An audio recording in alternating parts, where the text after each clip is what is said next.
one.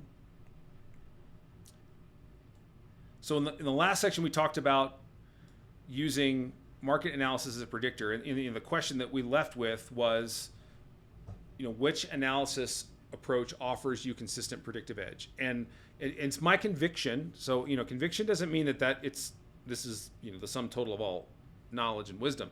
It's just saying, like, my conviction is that they are not, they are not predictive. They don't give a consistent edge. So in this section, 1.2, we're going to talk about behavior as the market fundamental. Okay, and what do I mean by that? So, good friend of mine, Tom Incorvia, he's been a hedge fund manager for a long time. Anytime you want to, consider what you hear from someone, consider how long they've been successful. And Tom is someone who has been successful for a long time, okay, decades. And Tom's perspective and the phrases he's coined here is one that I think at some point I probably would get tattooed. And that is that fundamentalists interpret balance sheets, technicians interpret price, but profilers interpret behavior. So, if the question becomes like, well, why do we use the profile to help us make decisions? Why do I look at a chart like this as the primary way that I'm organizing information to make a decision? And that comes back to the idea that it's helping me organize human behavior. I want a graphical representation of human behavior. So let's in this session, we're going to walk through how and why a profile does that. Okay? And we're going to do that and try to be as simple as possible. So I'm going to get to a pretty simplistic chart here. And we're going to rock and roll. Okay, so 1.2, behavior as the market fundamental. Talk about Rogers curve. Okay, this is an important insight into why we use the profile to organize human behavior. It's built around this idea that the first person to an opportunity may be right, but it's hard to tell if they're good. So, many of you, if I ask, what are you after? What are you trying to get to, when it comes to markets? You're like, oh man, I want to become a consistently profitable trader. Great. That's awesome. To be a consistently profitable trader, you need to be good. But that doesn't mean that you're first. Okay? What we want to be able to know is to know that we're good. And what we see in the profile and Rogers curve allows that. Now, where does Rogers curve from? So this is Everett Rogers. He is the father of the diffusions of innovations theory. Okay, and if you've ever looked at a bell curve in a marketing class, okay, so when we look at this curve, what is this essentially describing? It's describing how a product enters the market and how people adapt to it and what do they do, right? So over here on the left, we have the innovators. Then we have the early adopters, the early majority, the late majority, and the laggards. All right? Now, if you're observant, you'll look at this and go, oh, what is that? That's a bell curve. Yeah?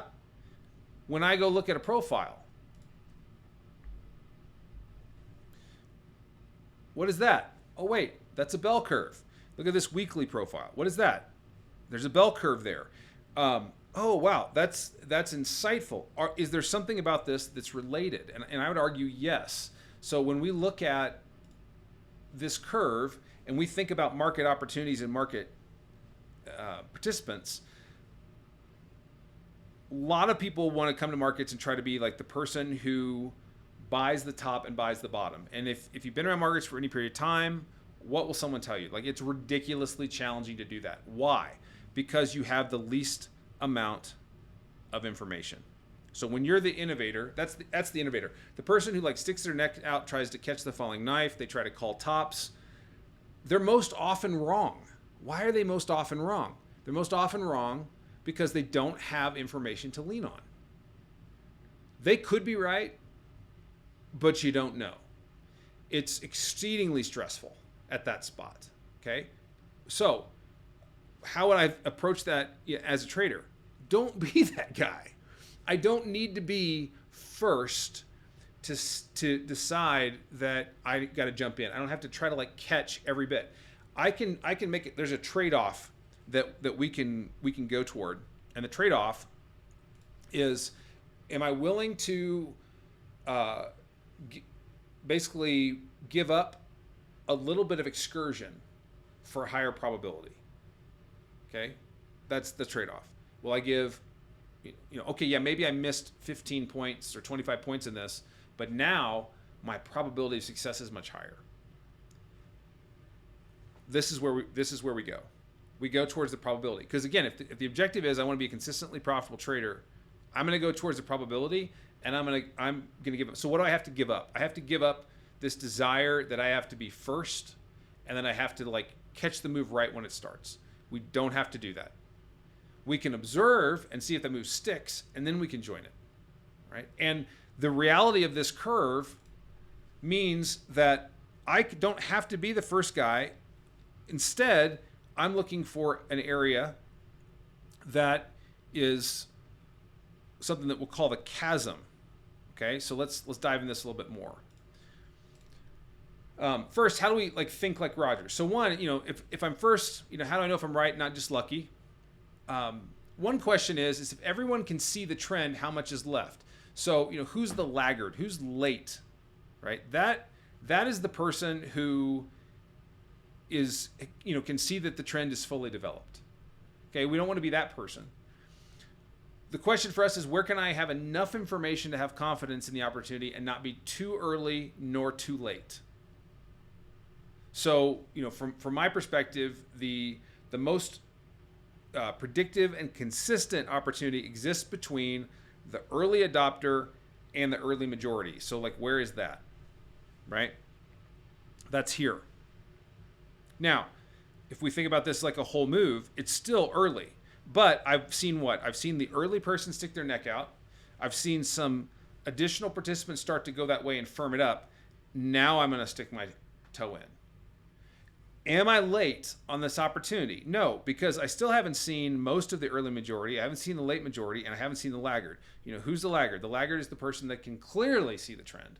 So that person is the one who gets smoked, right? Two people in this scenario get smoked. The innovator and the laggard. So clearly don't be those people. Right? So what we're going to talk about as we look at the profile is how to be in this chasm, how to be in this area between the early adopter and the early majority, right? That's what we're looking to do. So, the question when we look at a chart is, can I look at a chart and find where that chasm is? That's the question. Like, where can I find that? So, like if we go and look at, let's go back and look at our Russell chart here. Okay, where was a most recent move started from? Right here. Okay, where if I'm the person like buying right here, that's the innovator. Like the question is where is the chasm between the early adopter and the early majority, right? That gets me still early in the move, but not so late that I miss out. Right? That's the place that we're trying to get to. Okay, so something for you to be thinking about as we progress through this is, can I look at a chart and find where the chasm might be? If I don't know where that is, then what's the risk? The risk is that I'm either too early, or I'm too late. And so, like in the next section, we're going to talk about, okay, how do I identify using a profile that I'm not too early and that I'm not too late, and and ultimately roll that up into a trade, right? Because at the end of the day, with all of this is meant that we're going to roll it up into a playbook trade. But where does a playbook trade, or where does those expectations come from? It comes from an understanding of like how the market works and who the participants are. It's kind of like if you try to play a musical instrument. Okay? Like how can I create a song? How can I know that someone else could play with me and harmonize along the way? There's music theory that's behind that. It's the unsexy part. It's not the part that anybody wants to do. What does somebody want? I want a strategy. Give me a strategy that I can just look for. Okay, I have bad news for you. A strategy that you just look for without pairing that with the understanding will ultimately not serve you, because at some point it won't work, because there aren't any guarantees. The only guarantee that we have in markets is, what do I risk and where do I apply that risk? That's it. So we can't guarantee outcomes. Can we stack probabilities in our favor? Absolutely. So in that being the case, I need to have enough understanding of what's going on in the space around me, and what inputs drive and what's predictive and what's not predictive, so that as I'm expressing a setup, and in this pathway, I mean, we're going to go through my playbook. Like we'll go through all of those trades. We're going to look at examples of all those trades. We're going to replay them. We'll look at them over and over again. But we're going to talk also about, like, well, what were the pieces of all of this that was driving why that worked? Because that's the other key piece is, when I get paid as a market participant, I want to know why I got paid and why I didn't get paid. Like, what's really dangerous to a trader is getting paid and not knowing why you should get paid, because then that logs in your brain of like, oh, do that again. Well, maybe that was the edge case, and you doing that again will be a damage to what you're trying to do. Okay, so if there's a discipline within all of this, it is to see, even these small sessions. And that's why I'm cutting these up in smaller bits, so they're a little bit more digestible. In the last version, that we did hour sessions for each one of these. I think that's just too much. Some of these are going to be 5 minutes. Some of these will be 10 to 15. But the objective is to make it a little bit more digestible for the world that we're in.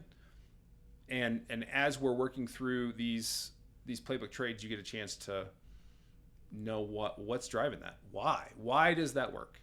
Why should I believe that will work?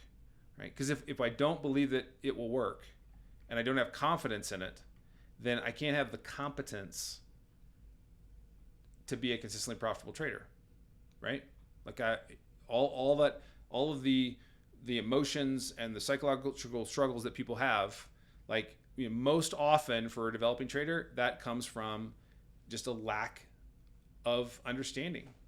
It's just a lack of skill that was not taught, and so we're trying to fill that gap. So if you have ears for that, and if you want to do that work, great.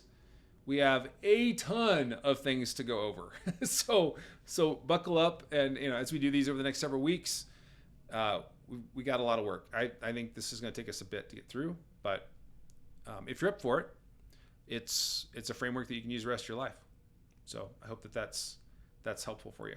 Okay, so that is 1.2,